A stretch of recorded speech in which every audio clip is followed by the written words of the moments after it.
And so, umagang ito, meron po tayong kailangan ng heart check. Amen? Heart check. Yung mga doktor, makikita po nila kung tayo po ay nagpapakonsulta sa mga doktor. Amen? Amen. Ay makikita po nila. Amen? Makikita po nila yung kung ano po yung ating alta presyon. Amen? Kung ano yung pulse rate ng ating mga puso. Yun po yung makikita nila.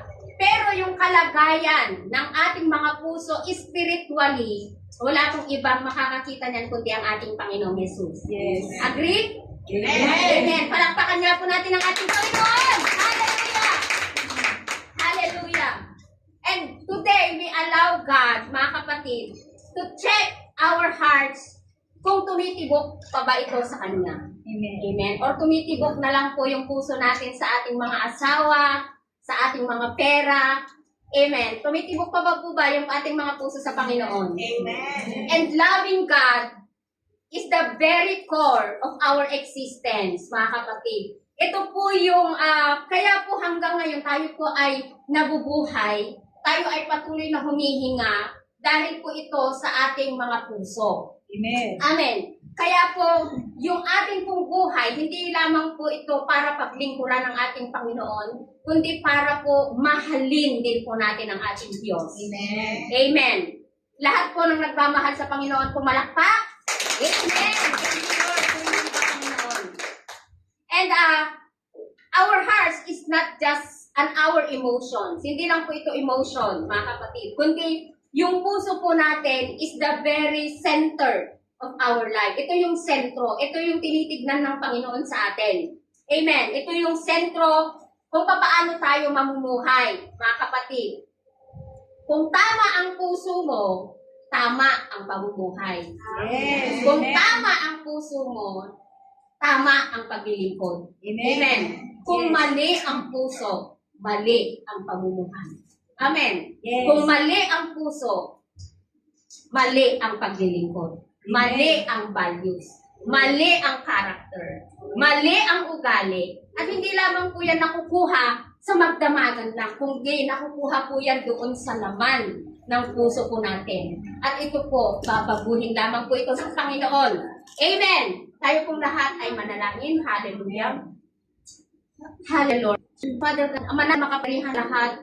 Marami pong salamat, O Diyos, sa umagang ito. Lord, tunay nga, have your ways in us, O Lord God. Yes. Let your love overflow, Panginoon. Naniniwala kami, Panginoon Lord God, sa umagang ito, na mangungusap ka, Panginoon Lord God, sa puso sa puso, Panginoon Lord God, sa umagang ito sa bawat Yes. sa amin. Lord, baguhin mo po kami inside out, Panginoon, upang makita at tumaloy, Panginoon Lord God, yung pag-ibig mo sa bawat isa po sa amin. Amen. Salamat po. Ikaw lamang, Panginoon, ang mapapurihan, Lord God. Ikaw lamang ang madakila sa aking buhay sa umagang ito. Sa pangalan ni Jesus. Amen! Amen! Hallelujah! At sinabi nga po natin kanina, mga kapatid, to love God ay hindi po madali. Amen! Madali pong sabihin na I love you, Lord, mula sa ating mga bibig. Kaya lang po tayo nakagalay ng paghahakan niya kasi siya po yung unang nagparanas, siya po yung unang nagpadama sa atin ng pag-ibig ng ating Panginoon. Kaya malinaw po sa sabi, amen, sa 1 John chapter 4 verse 19, makipagbukas po kayo sa akin. 1 John chapter 4 verse 19, sabi doon, we love because He first loved us.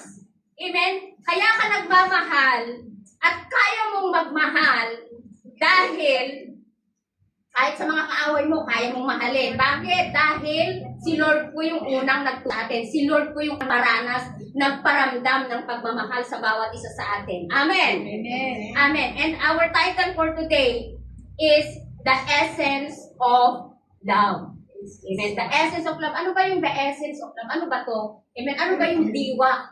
Amen. Ng pagmamahal. So meaning, ang essence of love is a selfless, unconditional, and active commitment. Kapag sinabi po nating selfless, ito po yung nagbibigay ka.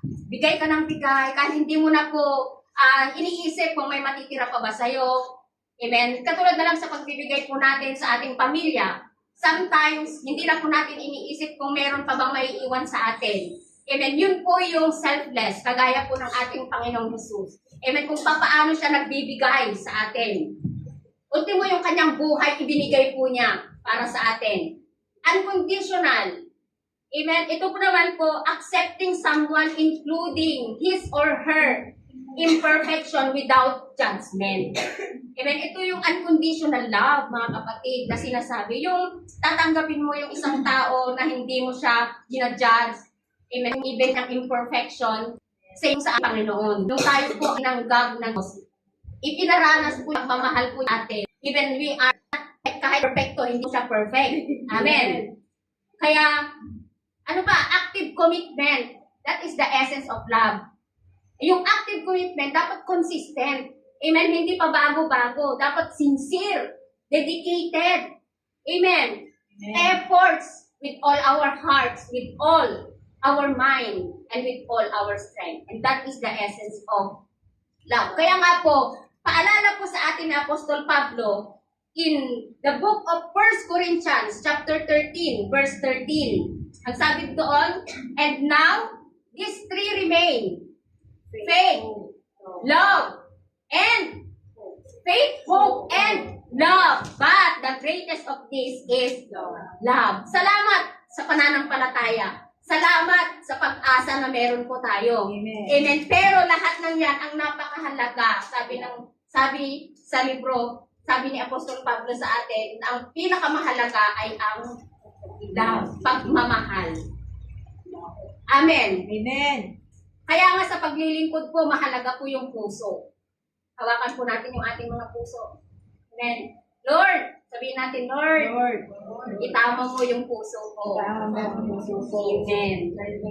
Kaya sabi po sa Mark 12, verse 30, love the Lord your God with all your heart, and with all your soul, with all your mind, and with all your strength.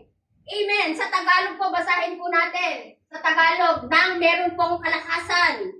Ibigin mo ang Panginoon, Diyos ng puso, buong paniro mo, buong pag-iisip mo, at buong lakas. Amen. Saan daw po nagbumula ang lahat? Sa puso. Amen. Sa pag-ibig, sa puso po natin nagsisimula.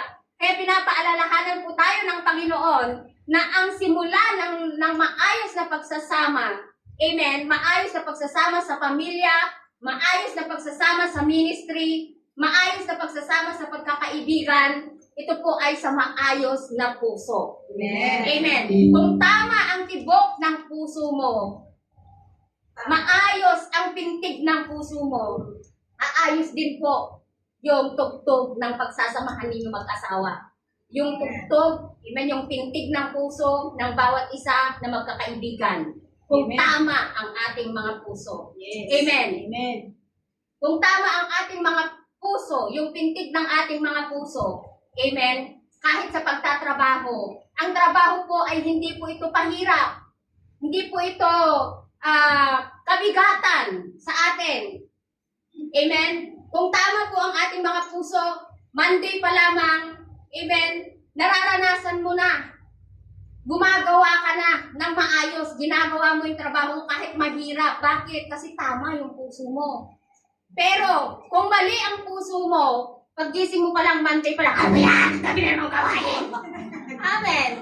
Wala tayong ibang sasabihin kundi lagi natin inaalala. Ang dami nating mga ginagawa, ang daming mga trabaho. Amen. Bakit? Kasi mali ang puso. Amen? Yes. Mali yung puso. Kaya nga po sabi dito, sabi po sa Deuteronomy chapter 6, alam mo yung Mark 12 na yan, hinugot po dito ng Panginoon doon sa Old Testament in the book of Deuteronomy chapter 6, verse 5. Kasi in the earthly ministry ng ating Panginoon, ito yung tinuro niya. Bilang mga Hudyo, tinuro po ito ng Panginoon. Amen. Hindi niya tinuro kung paano lumago, kung paano magpayaman. Tinuro ng Panginoon. Sabi niya, and you must love your God with all your heart, all your soul, and with all your strength. Kapag atin po nga itinuloy sa verse 6, sabi niya doon, And you must commit yourself wholeheartedly to this command that I am giving you today. Amen. Makikita po natin dyan yung word na commit. Amen. Commit. Kaya ang anak daw po, dapat daw po yung mga anak ng Diyos nagko-commit. Amen. Nagbibigay, nag-aalay, ng ano daw, wholeheartedly, buong puso. Amen. May pagsunod. Amen. Kaya sabi po sa verse 7, repeat them again and again to your children. Kaya yung word, sabihin po natin yung word na repeat. Repeat.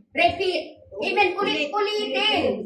Hindi lang po tayo dapat yung nagmamahal. Hindi lang po dapat tayo yung natututong magmahal sa Panginoon.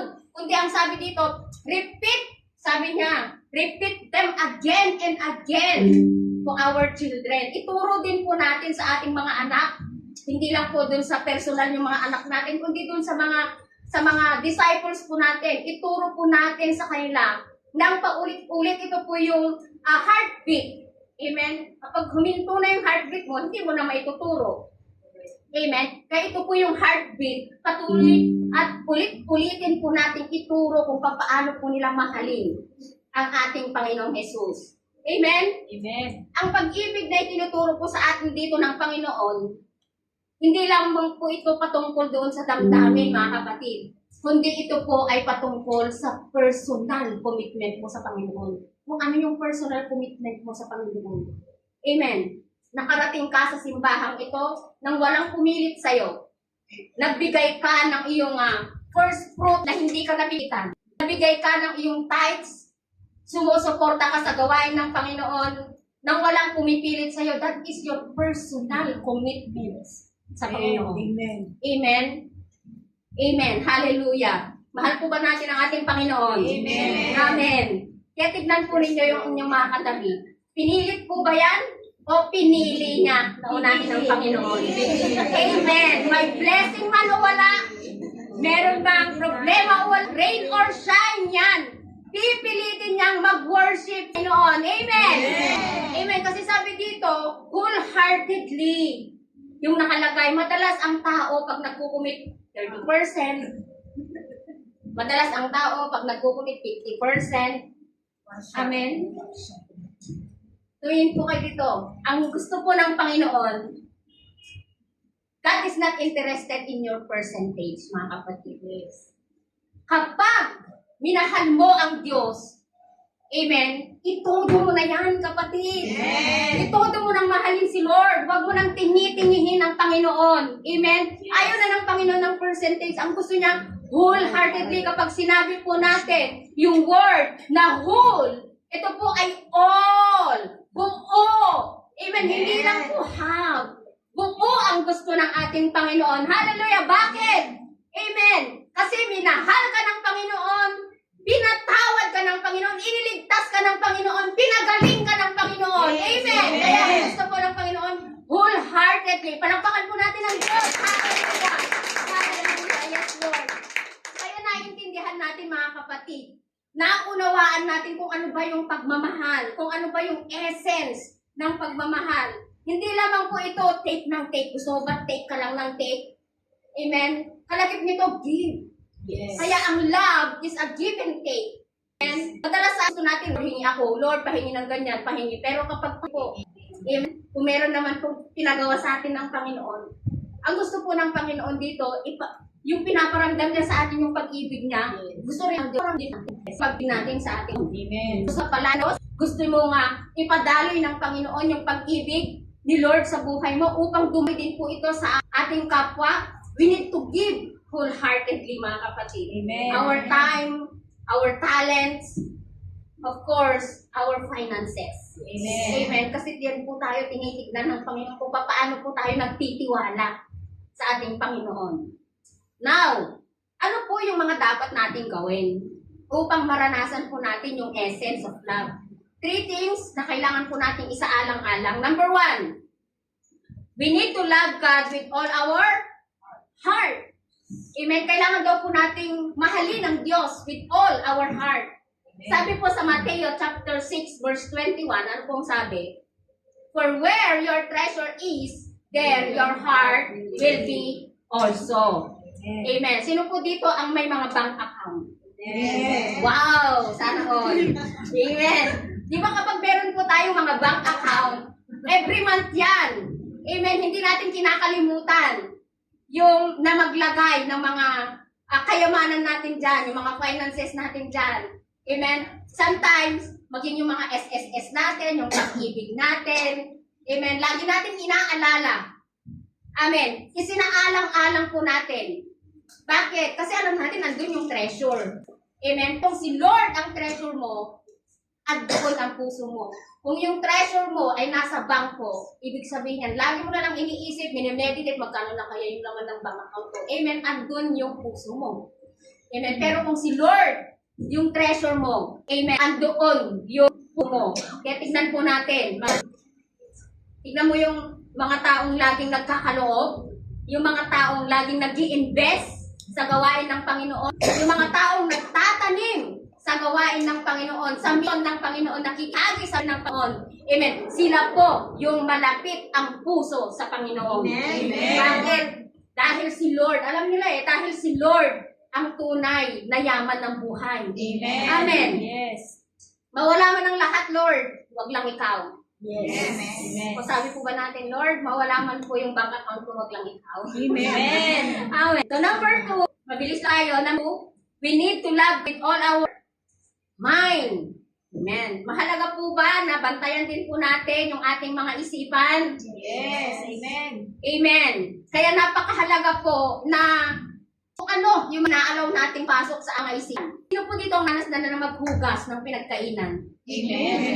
Sino po yung kumakain lang hindi naghuhugas? Naglalagay lang doon. Okay.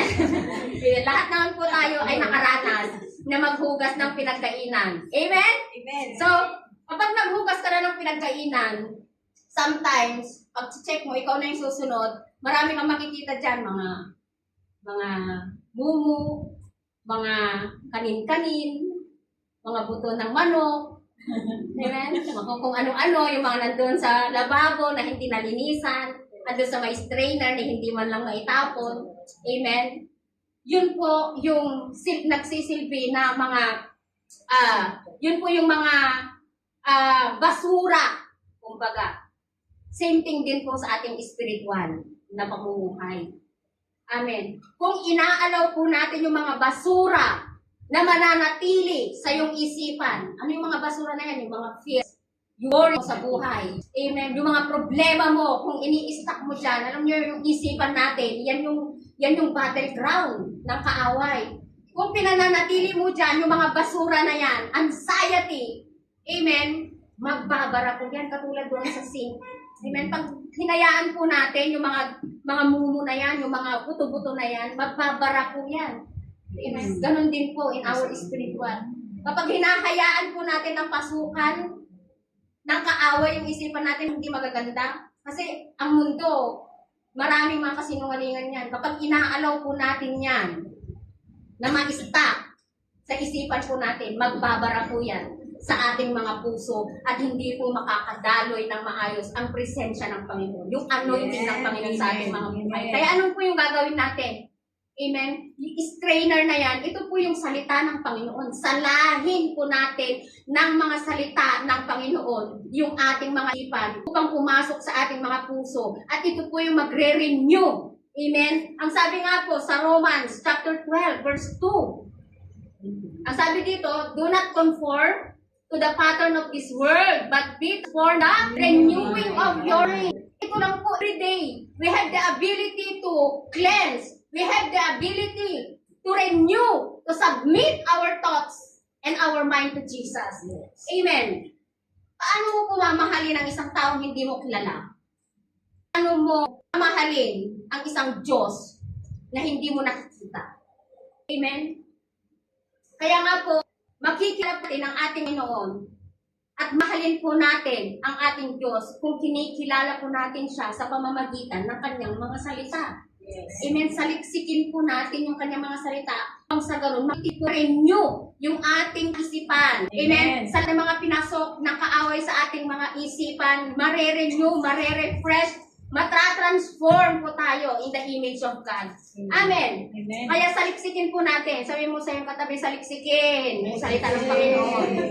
Amen. Amen. Hallelujah. Number 3. Ano daw po yung number 1 na gagawin yung sa alang-alang natin? Love the Lord. Love the Lord. Lord. Pangalawa, Love the Lord with your mind. mind. At ang pangatlo, love the Lord our God with all our strength. Amen. Lahat na nangangailangan ng lakas na nagmumula sa Panginoon, sumigaw ng Hallelujah! Hallelujah! Amen. Naniniwala ka ba kapatid na palalakasin ka ng Panginoon, hindi lang pisikal? Amen. Maging malakas ka spiritual. Amen. Maging malakas ka emotional. Amen. Maging malakas ka financial. Amen. Mas ang financial. Amen. Halata. Marami po ba tayong babayarin? Katapusan na. Amen. Eh sabihin mo sa katabi mo, palalakasin ka ni Lord. Amen. Lahat lang ng palalakasin ni Lord ay lahat lang na nagmamahal. Yes. Amen. Kay Lord. Amen. Lahat lang ng palalakasin ng Panginoon ay lahat lang ng sumusunod Yes. sa Panginoon. Amen. John 14:15. If you love me, obey my commands. Mga kapatid, hindi lang po ito salita. Hindi lang po ito damdamin. Ang love ay mayroon pong action. Sabihin po natin, action.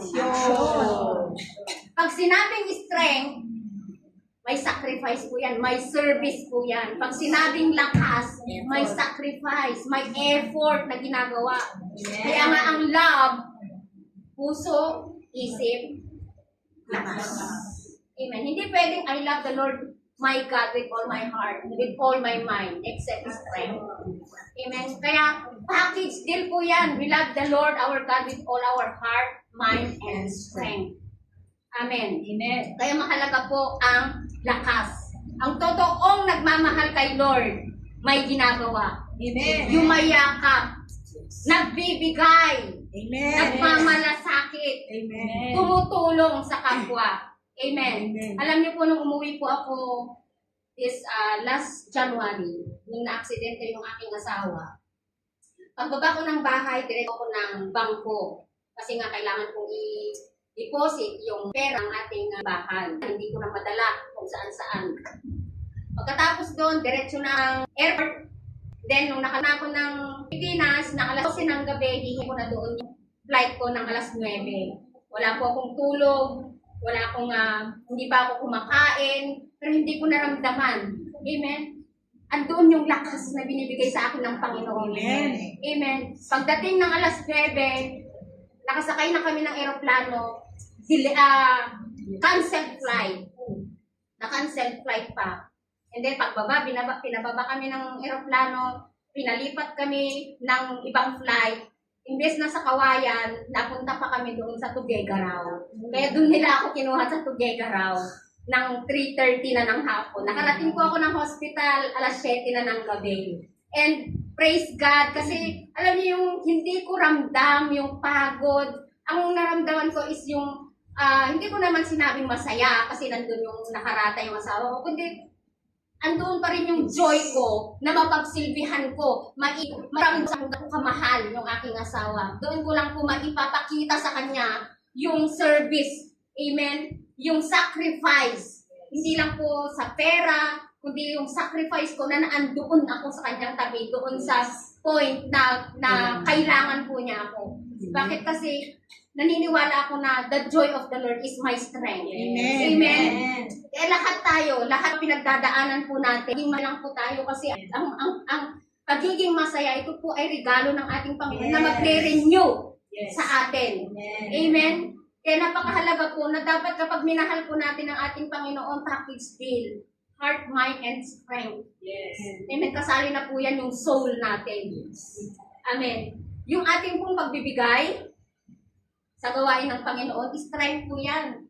Isa po yan sa strength. Bakit? Kasi pinagpaguran po natin yan. Yes. Nakikita ng Diyos kung paano natin pinagpapaguran, binibigay natin sa ating Panginoon. And ibabalik po ng Diyos.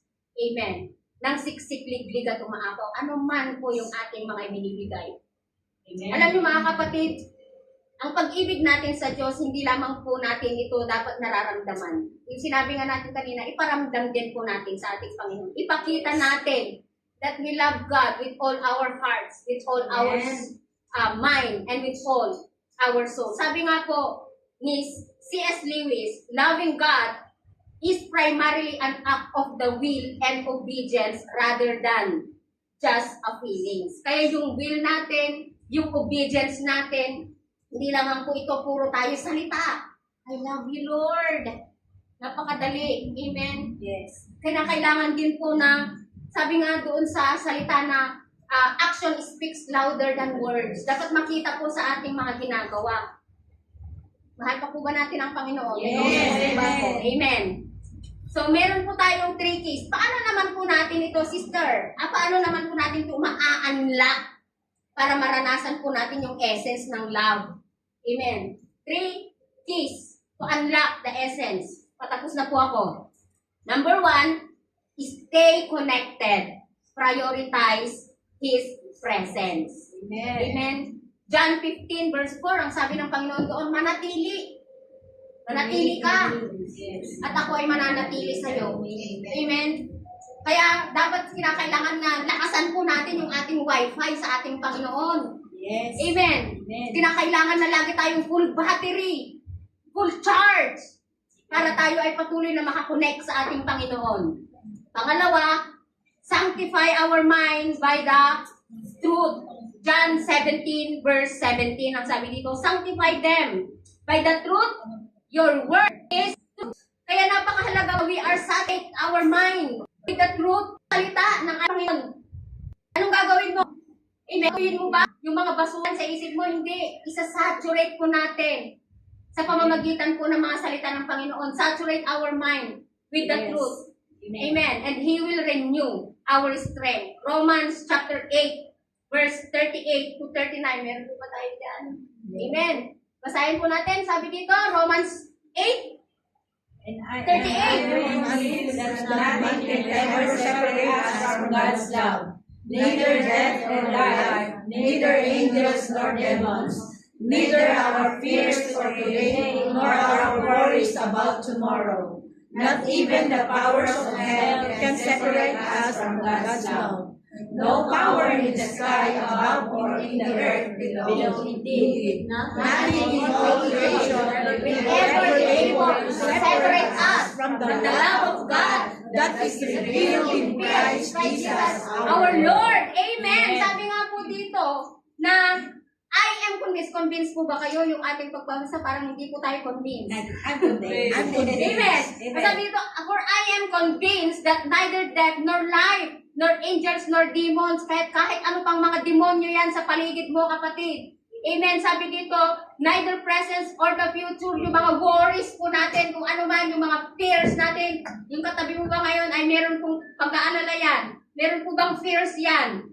Amen. Sabi ng Panginoon, nor fears, sabi niya doon, nor death, or presence, or the future, or any power, sabi dito, amen, nor any powers, neither height, nor depth, nor anything else in all creation will be able to separate us from the love of God in Amen. Christ Jesus. Amen. So wala pong bagay, wala pong anumang takot, wala pong anumang mga pag-alala. Amen. Wala pong mga problema ang makakapagbagsak po sa atin, ang makakatalo po sa atin. Amen. Kaya everyday po, let's saturate our mind. Yes. Amen. With the truth. Amen. Amen. So last, ay salamat, last na. Amen. Ano po yung gagawin natin para yung ma-unlock? Pangatlo, express your love to Jesus. Amen. Through obedience. Ay. Obedience na naman. So, paano po may express yung pagmamahal po natin sa ating Panginoon through obedience? Sarap, amen? Sarap kumanta. I love you, Lord. Amen? Amen. Pero kung yung pinagagawa ni Lord, Doon na po tayo nagkakatalo. So Lord, Sorry, Lord. kanuna. Next year na lang. Sabi ng Panginoon, anak, 2026 na. Yes. Amen. Matapos na naman ng February, isang ka na. Surrender ka na, tama na. Sabi ng Panginoon, yes. Sabi, hindi ka pa ba napapagod na kung ano yung mga pinaggagawa mo? Tama na. Sabi ng Panginoon. Amen. Kung totoong naranasan po natin yung pagmamahal ng Panginoon, huwag po nating baliwalain. Amen. Yung ginawa ng Diyos sa krus ng Calvary para sa atin, mga kapatid. Huwag po nating hayaan na yung atin pong commitment, yung atin pong intimate relationship sa Panginoon. Amen? Huwag po nating hayaan na mawala. Itigil na po natin, mga kapatid, yung humihila sa'yo para ikaw ay makamove forward. Surrender ka na, tama na. Sabi ng Panginoon, yes. Sabi, hindi ka pa ba napapagod na kung ano yung mga pinaggagawa mo? Tama na. Sabi ng Panginoon. Amen. Kung totoong naranasan po natin yung pagmamahal ng Panginoon, huwag po nating baliwalain. Amen. Yung ginawa ng Diyos sa krus ng Calvary para sa atin, mga kapatid. Huwag po nating hayaan na yung atin pong commitment, yung atin pong intimate relationship sa Panginoon. Amen? Huwag po nating hayaan na mawala. Itigil na po natin, mga kapatid, yung humihila sa'yo para ikaw ay makamove forward. Paano mo mararanasan ang pag-ibig ng Diyos kung ikaw mismo, isip pa lang talo na? Amen? Pakahalaga na everyday. Amen. Yung iniisip natin, dapat sinasaturate natin with the Word of God. Kasi sa pagsunod, mga kapatid, may pagpapala. Yes. Amen. Sa pagsuway, may pagpapalo. Ano gusto mo? Pagpapala, pagpapalo. Amen. Today, let us dedicate our hearts, our mind, our strength